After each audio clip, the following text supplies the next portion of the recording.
Okay, picking up at the valves. When we begin to look at the valves, we're going to find that we have an atrioventricular valve. And once again, begin to take your terminology apart. That's going to be a valve between the atria and the ventricle. We're going to have one on the right and we're going to have one on the left. The one on the right is called a tricuspid because it will have 3 cusps. The left is known as the mitral because it only has 2. Now, the chordae tendineae, those are going to be those cords that I pointed out, and they're going to connect the valves, these atrioventricular valves, to papillary muscles. Those were those bulging muscles that I pointed out in the picture. And what that'll help to do is it will help to help those AV valves, and when the muscle contracts, it'll help control the actual pulling that will take place on the valves. So when you look at those chordae tendineae attached to those cusps, we're going to find that when we have the blood flow and it returns to the heart into the atria, what will happen is the atria will fill up, and that will push that AV valve open, and this connection to the chordae tendineae, it will help to keep it from flowing back as those valves need to close once the blood reaches the ventricles. The semilunar valves, those are going to control the blood flow into what is called the great arteries. This is going to open and close due to the blood flow and the pressure.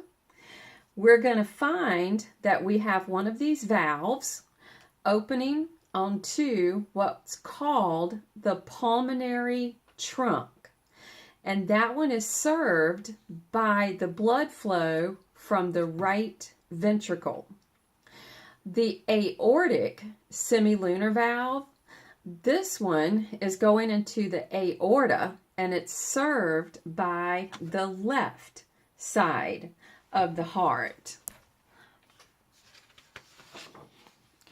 This is another view of those valves showing the 1, 2, 3 versus the 1, 2 cusps. It's trying to give you a little bit of a connection showing that chordae tendineae.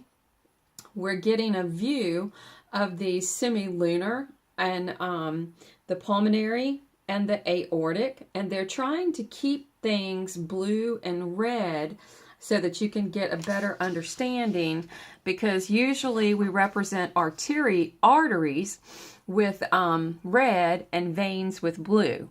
However, blood flow through the heart, through the pulmonary and the systemic circuit, we're going to see that there's going to be a flip-flop of that red and blue, but that's okay. We'll get to that.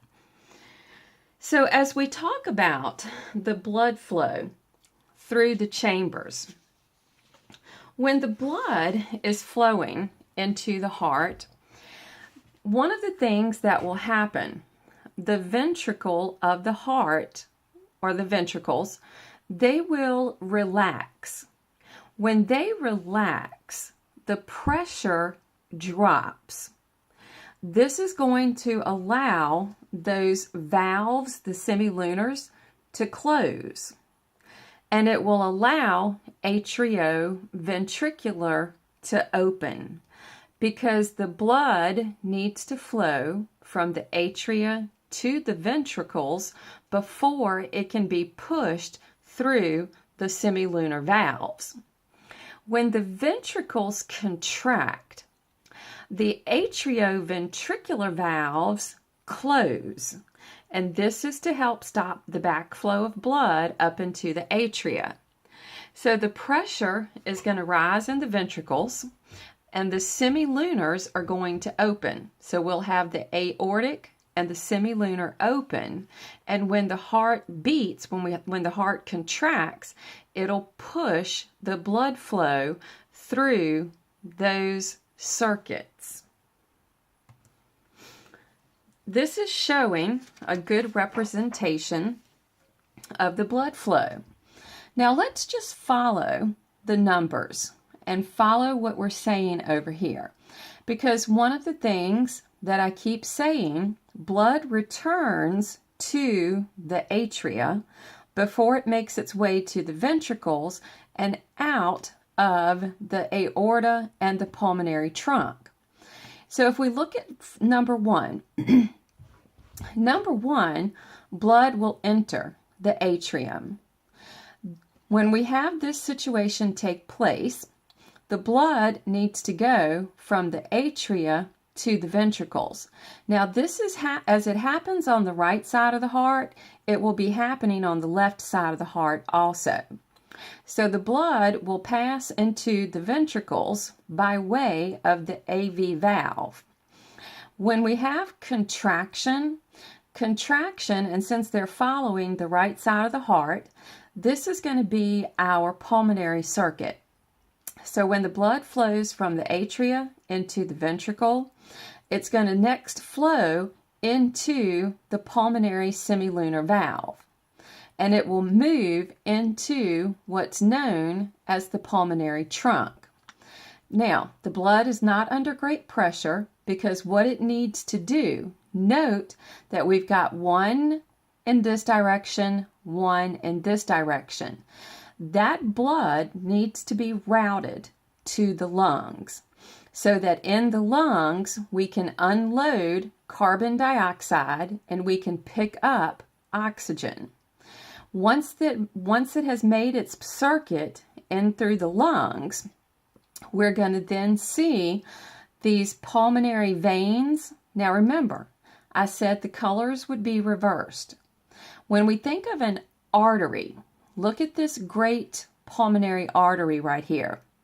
When we think of an artery, we usually think of red, okay?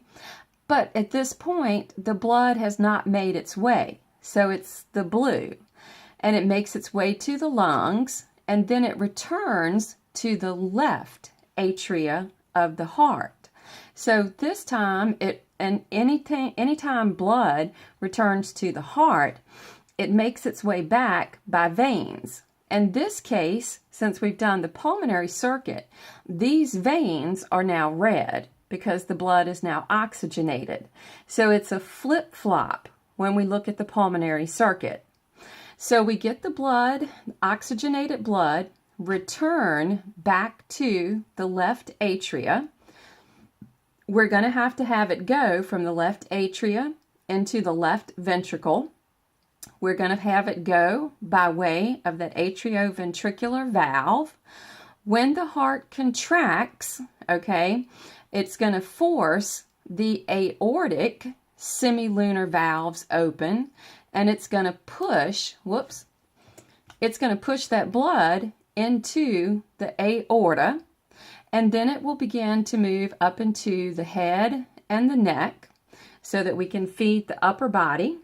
And then it will begin its descent going down the descending aorta and make its way to all the systems of the body.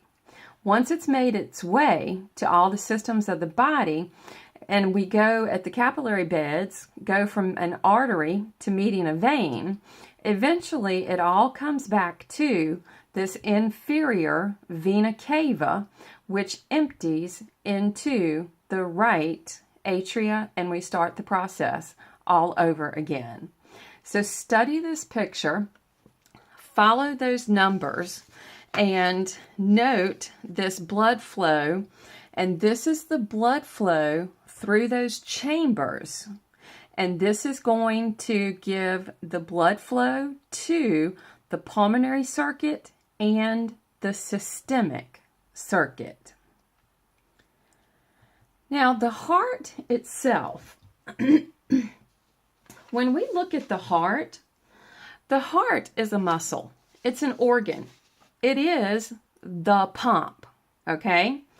Well, this means that the heart is going to need its blood flow.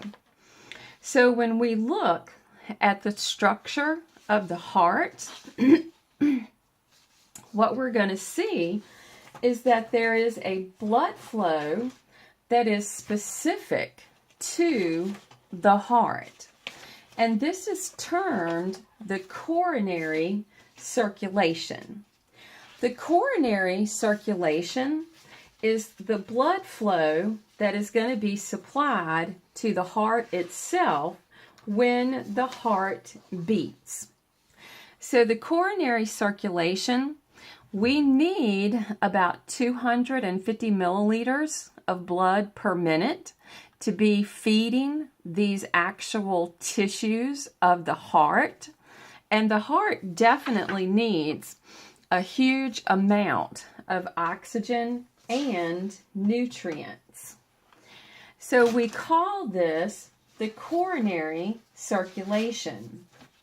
And when we look at this coronary circulation, well, when you hear someone say, oh, well, they had a coronary, it's usually due, if we look at the structure of the arteries and the veins that are feeding this tissue or these tissues of the heart. Note, these are our coronary arteries and veins. And when there is a blockage to one of these and it causes someone to have the heart attack, well, therefore their term, the coronary, or having a coronary. So when we look at the blood supply, we look at the arteries and the veins. So as we look at this blood supply to the heart, we're going to see that we have a left coronary artery and a right coronary artery. And refer back to the picture if you need to. In this left coronary artery, it does some branching. It does an anterior interventricular branch and a circumflex branch. So think front to back, okay? And the job is to supply areas of the heart with the blood. The right coronary branches off into a right marginal and an interventricular on the posterior side. So we pretty much, if you look at the left and the right, each one of these are supplying some area of the heart, and we pretty much have all areas covered: anterior, posterior, circled, margins. So we're covering all these tissues of the heart to get them supplied with the materials that they need. So if we look at the arterial supply, this is showing you the ventricles. We're going to have the atria. We've got these auricles right here. We've got the sulcus. That's the groove that's existing. And in that groove, you can see that we find some arteries and some veins, okay? So this is showing that we're going to have a very good blood supply in these regions that we find these coronary vessels. Let's call them the coronary vessels. So the arterial supply to the heart, if we look at the anterior and now the posterior, we can see that based upon the structure that we have with right, left, margin, circumflex, that we have a very good supply to all regions, all surface areas of the heart.